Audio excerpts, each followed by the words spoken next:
This one's good.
Well, and this end too. Someone was playing around. It's all good.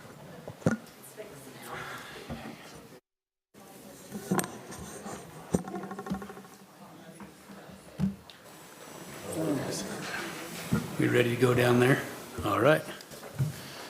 Okay, we'll go ahead and call this Tooele City Planning Commission meeting to order this Wednesday, February 28th at the hour of 7 p.m. here in City Council chambers. First item on our agenda tonight is our Pledge of Allegiance. If you'll please rise, remove your hats. I pledge allegiance to the flag of the United States of America and to the republic for which it stands, one nation, under God, indivisible, with liberty and justice for all.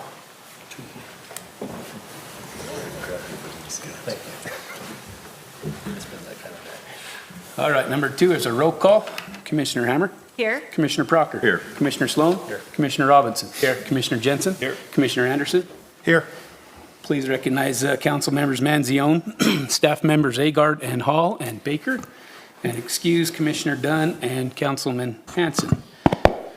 Number 3 on our agenda, did you need to address this first, Andrew, or are we good to go? Nope. Okay, number 3 on our agenda is a public hearing and recommendation.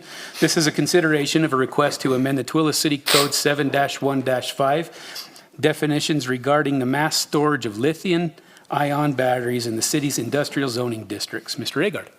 Thank you, Chairman. Members of the Commission, what we are proposing with this ordinance amendment is actually an amendment to the definition of hazardous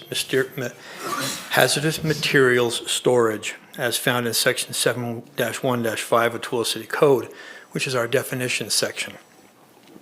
That's the section of the ordinance that defines the terms that are held throughout the code, and how we operate the code is based upon the definitions of those items.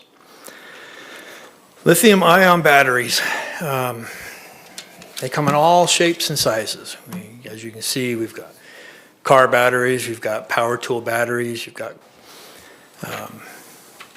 electric vehicle batteries, cell phone batteries, AA batteries, and so forth. They're all around us. They're everywhere. We probably all have a lithium-ion battery sitting in front of you in your phones right now. So why are we requesting a zoning ordinance amendment? I'll give you a little history as to where this originated. A number of months ago, probably maybe even a year ago, Fire Chief McCoy and I received an application for a business license to basically conduct a warehousing use, including the storage of large quantities of electric vehicle batteries, sitting on pallets that are very tall, weighing over 2,000 pounds per pallet. At that time, I determined that the zoning ordinance permits this because they're just batteries, and it qualified as a warehousing type of use. However, the fire chief at the time, Matt McCoy, he was concerned. He knew that these had some hazardous characteristics, and he wanted to take some time to research that because, as you can see on the the overhead here, hazardous material storage is prohibited in Tooele City in all of our zones, commercial and industrial. However, when he approached the powers that be for fire standards and fire codes, they couldn't determine clearly that lithium-ion batteries are considered hazardous due to the newness of the technology as they are undergoing still testing and so forth to determine how hazardous these things are. So at that time, we permitted them to move forward with their business license application. And they operated some storage of batteries within our industrial depot. So right now, our hazardous materials storage ordinance defines that as the importation of hazardous waste, materials, or substances for treatment, storage for more than 10 days, or disposal, either for profit or non-profit purposes. As you can see, that's somewhat a broad interpretation of hazardous waste. It doesn't, or hazardous materials. It doesn't get into the specifics as to what they are. And the fire department went to some training sessions in which they were taught and trained on how to combat a fire involving a lithium-ion battery, specifically an automotive lithium-ion battery. And they determined that through that training session that lithium-ions batteries, if they are damaged, dropped, overheated, or otherwise compromised, they can result in a very hot fire exceeding 1,200 degrees. They create very toxic smoke, and they require large amounts of water to be applied to the area of the burn long after it has been extinguished in order for it to remain extinguished. I did include a letter in your packet from Fire Marshal Nick Wall, who explained the fire department's concerns and why we're pursuing this ordinance amendment. This is just a slide with the letter.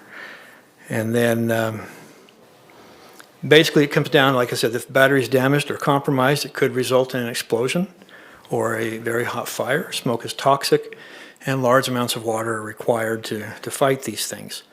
And this image that I included was a still shot taken from a video in a controlled environment where they removed the safety mechanisms from a lithium-ion battery for a scooter.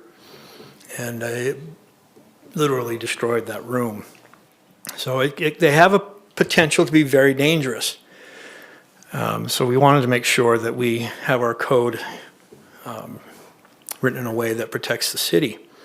So what we are proposing is a very simple amendment to our ordinance. We're amending the definition for hazardous materials storage, basically adding including lithium-ion batteries, and then including a definition of what a lithium-ion battery is.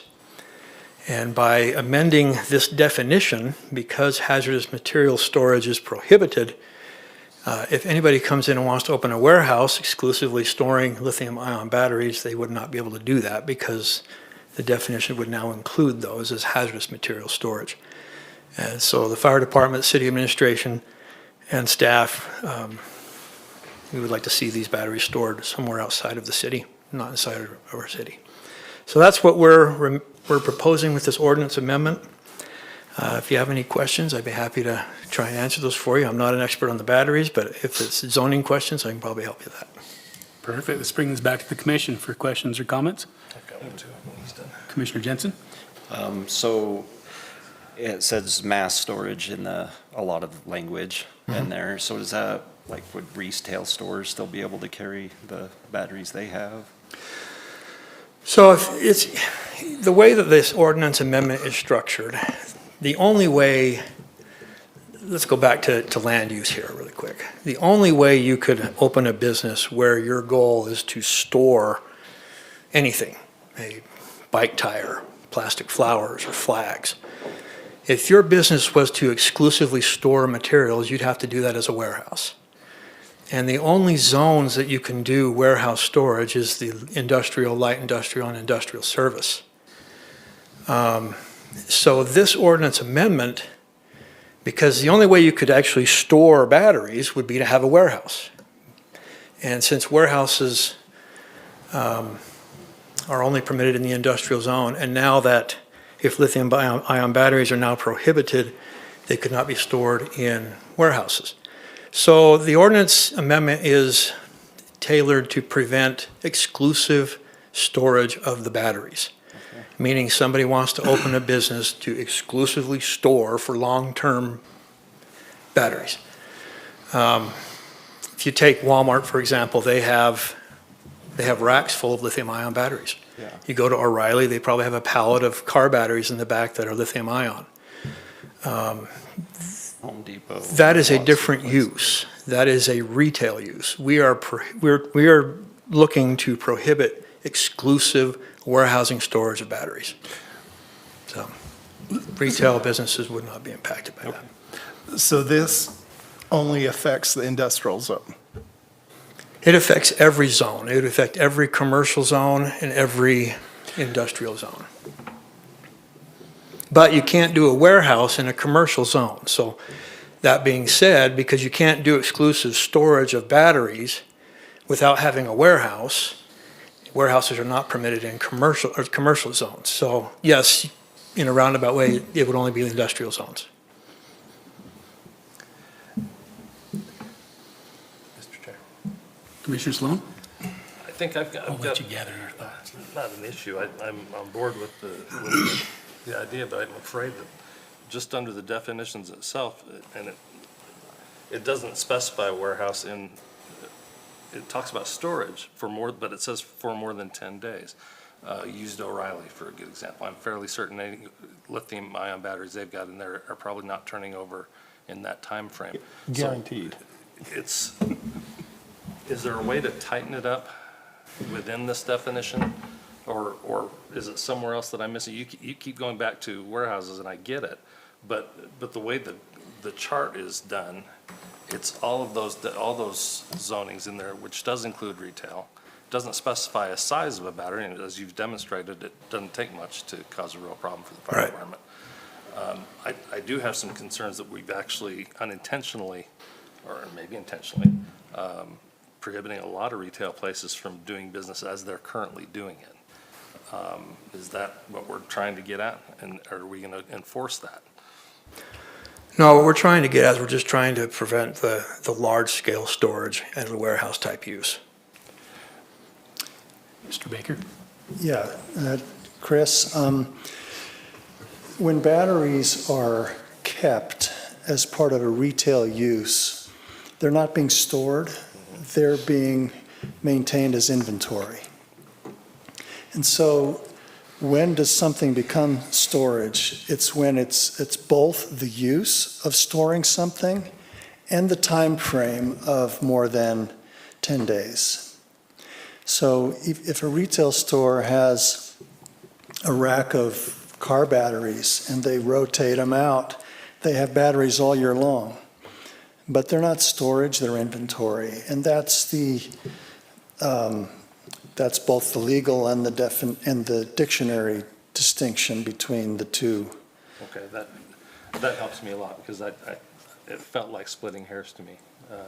The T-Mobile store down the street is storing batteries by the strictest definition. But they're using, I mean, they're trying to turn them over faster than 10 days, but the reality probably isn't that. And it's certainly not mass, and that's what I'm wondering if it makes any sense. Well, it's probably too far into the weeds, but that's the only thing I'm uncomfortable with, is that we may have unintentionally caused a problem that we're certainly not trying to do. Right, and this definition does not talk about mass storage. It can be a single pallet stored in a shed out in the industrial depot. That's storage. And if it's a warehouse and half of it's lithium-ion batteries and half of it's chicken feed, it's still storage. Doesn't have to be that we are certainly aiming at 100% storage, but any amount of storage is still We're taking on storage. chicken feed after this. So, and this code's been there for a while, so retail establishments that sell hazardous materials to begin with have been under this for a long, long time. So therefore, the legal and seemingly logical precedent has been set that this change just adds it to storage units only. correct? Correct, yes. And I was just actually going to add, you kind of lighted where I was going with this. There are other businesses that deal with hazardous materials quite a bit. Take O'Reilly, they have hazardous chemicals in there that people use to repair their cars. I just don't think this would have any impact on a retail business. Commissioner Anderson, did I help you out a little bit? Your thoughts? Yeah. Good, good. Can I mention one other thing? Andrew, would you mind going back to the table of uses? Thank you. As you probably know, at the end of our table of uses, there is a catch-all that says any use that is not listed in our use table is prohibited. As far as I know, this is the only prohibited use that we have listed expressly in the table of uses. Because at the time the City Council considered hazardous material storage, it was so important to them, this is about a decade ago, it was so important to them that they didn't want to leave it to the catch-all. They wanted to actually put an express prohibition in the table of uses. So this is kind of like doubly prohibited. That's just a little bit of historical background. Yeah, and building on that, Roger, the problem with the catch-all, like he mentions, was the warehousing. That was where we got to the problem because they're just storing batteries. And so we needed to have another way to limit that from happening. And so we felt that amending this ordinance to include the batteries is the best way to go, rather than adding add-on batteries to the list or amending the definition for warehouse, and so forth. So. Roger, you mentioned that that's the definition of storage or definition of warehousing. I may have that backwards. Is there a reason we can't add the word warehousing? No, it just begs the question, how do you define warehousing? And it just goes on, you know. Okay, thank you. We could try to give more definition, specificity. It's just hard to know where to stop, but. Yeah, my take on that is if we start really diving down into that, we're opening a can of worms. That really creates problems. Is it one pallet? Is it two pallet? Is it 10 days? Is it 20 days? Yeah, we're doing that. We are, but we're just adding batteries to the existing code. Correct. Thank you. That's all I've got. Can I make a comment? Yeah, Commissioner Jensen. I've put out a lot of car fires being on the fire department, and I've never tried to put out an electric car fire. I think this is important that we do something about this, because on most, I don't remember a car fire that I went to extinguish where we used more than 500 gallons of water. And I know that because our frontline pumper that we usually take is engine 21, has a 500-gallon tank, and I don't ever remember hooking to a hydrant to put out a car fire. On the low side for a electric vehicle, for just one battery, one cell, you're around 6,000 gallons it takes to put it out. And it's mostly just cooling it because it creates its own oxygen once it starts to burn. So like you can't really put it out. And on the high side of those estimates is 30,000 gallons of water for one cell. So it's an extremely, that's a huge amount of water compared to a normal car fire. So I do think it's important that we do something. If we had a warehouse full of these batteries, it would be very detrimental to the city. I know in New York City, they started burying electric cars after they catch on fire, because even once they get them out, they can reignite days later, just spontaneously reignite. So they're very dangerous. Mr. Chairman, just to be clear, I'm not against the ordinance. I want to make sure nobody's arguing with me because I think we shouldn't do it. I'm worried about the structure of the change. And council tells us that it's written the right way. That's fine. I struggle with the fact that I know we have retail people in this zone. They're carrying this stuff. And you used as part of your presentation, a very small, you said a scooter battery. The stuff you're talking about is 100 times bigger, and I get it. Let's deal with that stuff. But I'm also worried about my grandkid's scooter battery and Walmart. And And so I'm not trying to argue against the ordinance or the spirit of it in any way, shape, or form, but I would love to argue that if I'm Walmart, that we've just put them out of compliance.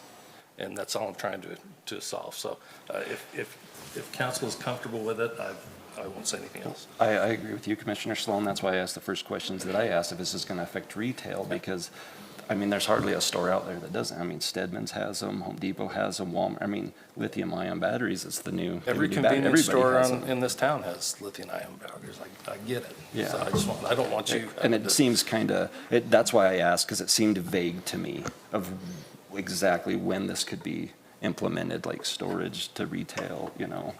I felt the same way, but it also makes sense with, there's no hazardous storage, but every gas station in town has thousands of gallons of gasoline. That's hazardous materials, you know?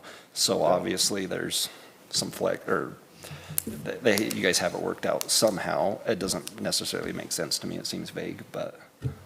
That's exactly where I'm at. So, and Yeah, then my question is if we're not warehousing them or storing them in the industrial zone, do the retailers just carry a larger inventory at their store as part of their inventory? And honestly, I'm not a firefighter, but in my limited firefighting experience in the military, I'd rather be fighting a fire out there in the industrial zone than in a commercial No. area. So, Commission, could I bring your attention to a couple of definitions that are already in our code that we haven't mentioned tonight? The first is a retail store, and that's an establishment for the retail sale of merchandise.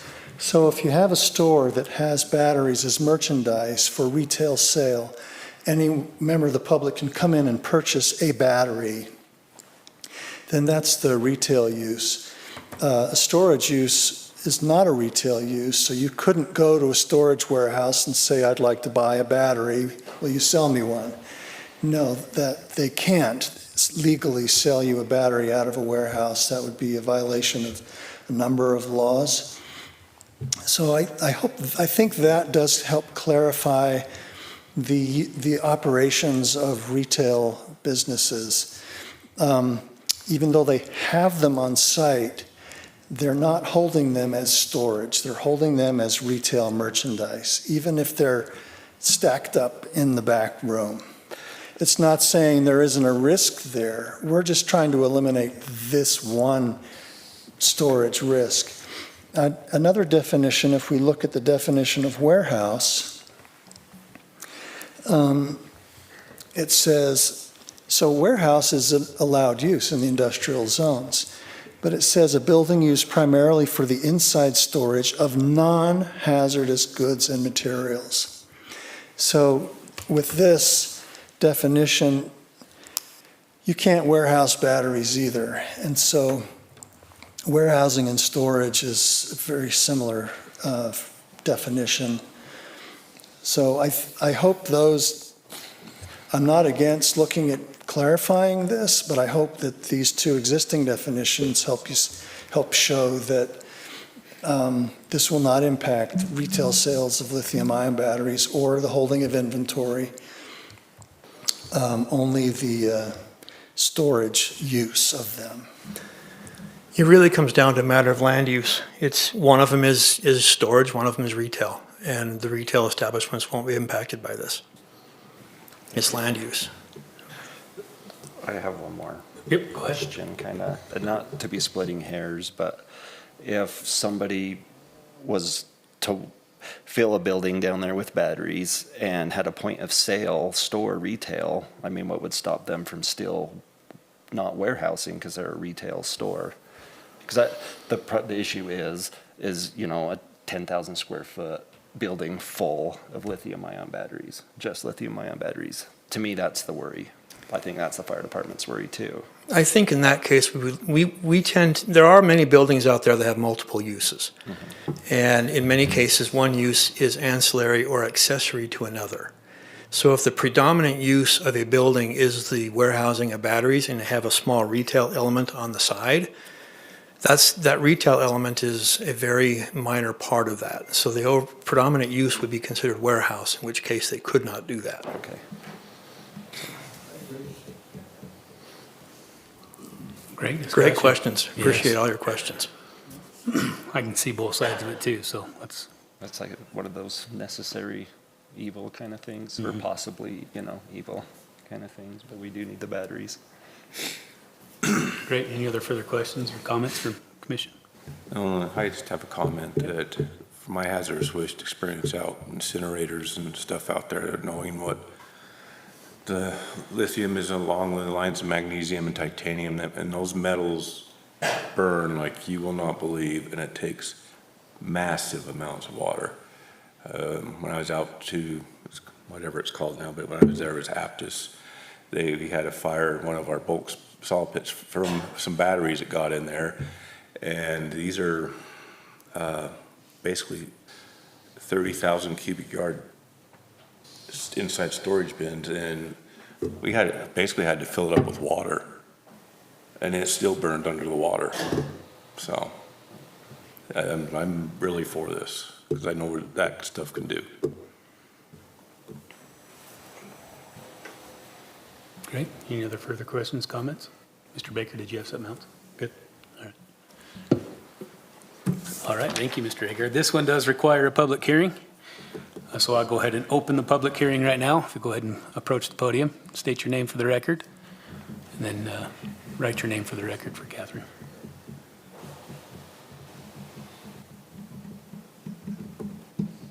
Seeing no one approach, I'll go ahead and close the public hearing on this particular item and bring it back to the commission for further action.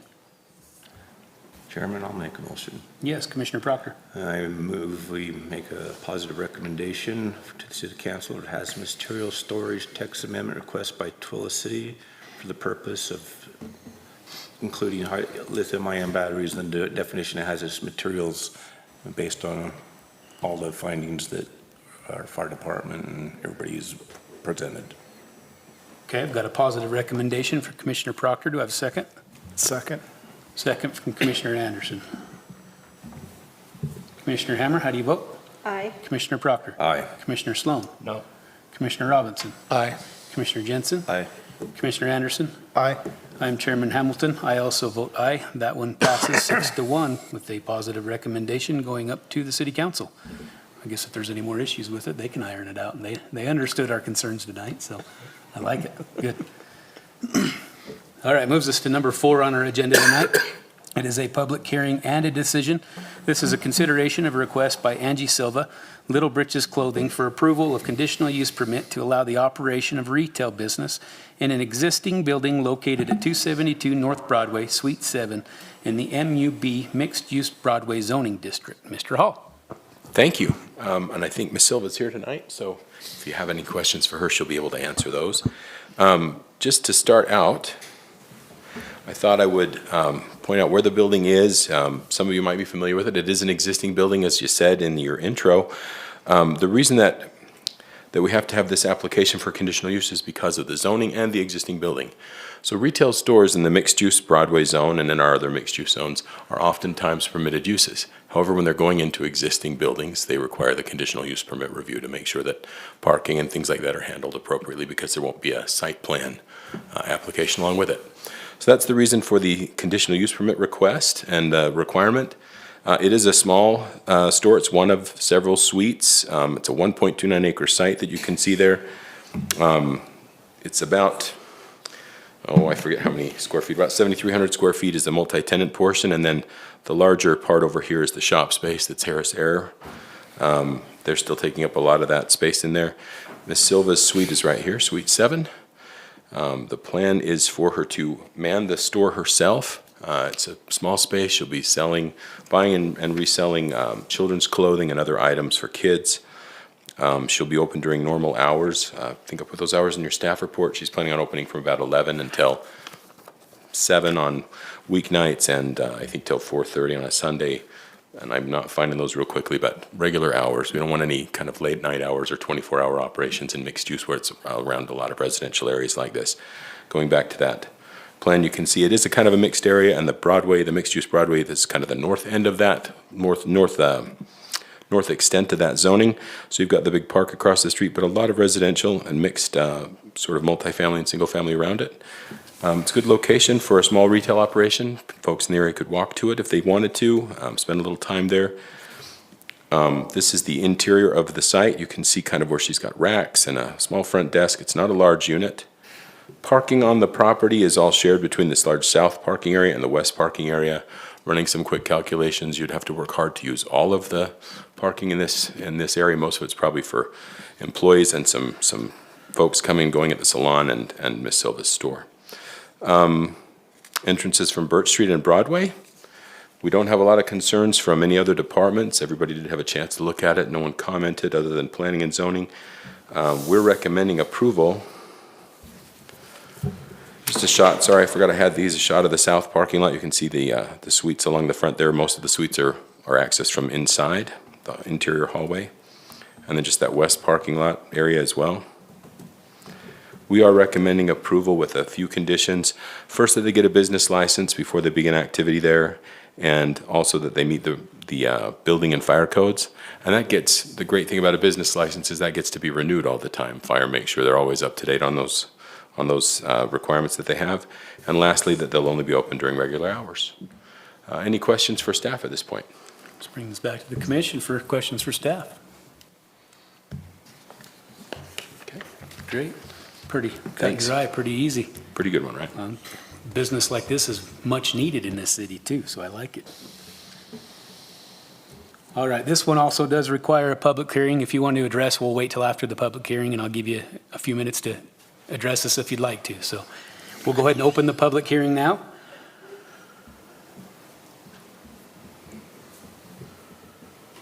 Okay, seeing no one approach, we'll go ahead and close the public hearing. And Ms. Silva, would you like to address the commission for anything tonight? I have, the fire department's already signed off on it. I can get my business license tomorrow after this. She's only waiting for me. Jeez, Jared.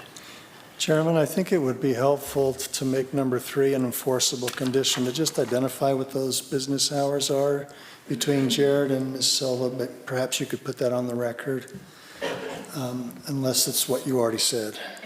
It's listed in the report. Okay, thank you. All right. Any other further questions or comments from the commission? I'll entertain a motion on this one.